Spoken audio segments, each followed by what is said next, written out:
beginning to see this happening in some countries. Jordan, for example, vaccinated the first refugees.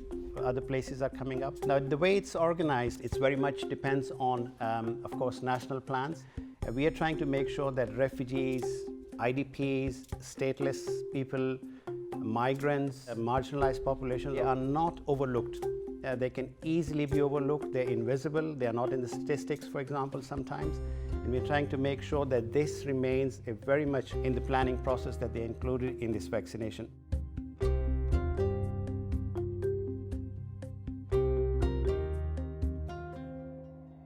We are not saying that refugees or forcibly displaced, that they are given more priority than the others, than nationals. But what he's saying that they should be included in the plans. They should not be overlooked. They cannot be invisible in this whole process. It's important that they're engaged, because leaving them out, the pandemic is still there. So if we are not vaccinating refugees, asylum seekers, and the others, there's a segment of the population which will be at risk, and they can put the others at risk.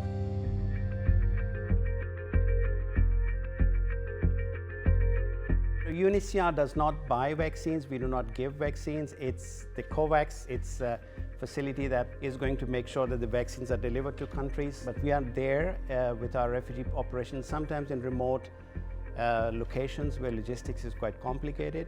We're trying to see where we help provide some support and logistics that we can bring these vaccines where they need it the most.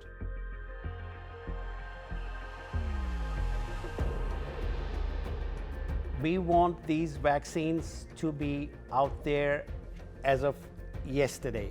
That's the situation out there. The eagerness, the urgency around all these things, every day that is wasted on meetings or logistics or arrangements is a day lost. Now the issue is getting vaccines to those countries. So far, unfortunately, we have not seen the flow of vaccine to these countries. And we are hoping, working with WHO, working with COVAX, that as of February, the supply chain will pick up and gradually vaccines are going to start rolling into these countries.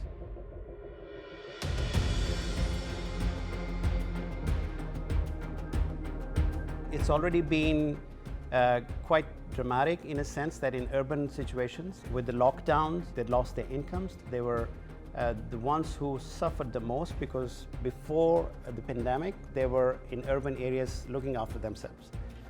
They could earn daily income, they could look after their families. But since the lockdown, they did not have reserves. So very quickly, they lost all those assets that they had, the capacity that they had, and went very quickly deep down the spiral of poverty. Now, for them to get back into the system, if they are not vaccinated, if they are not protected, it has major implications for them. This is their basic right. This is a legal right that they have, that they need to be vaccinated to then be able to then go back to their jobs, to be able to send their children to school, so they'll be able to live life normally.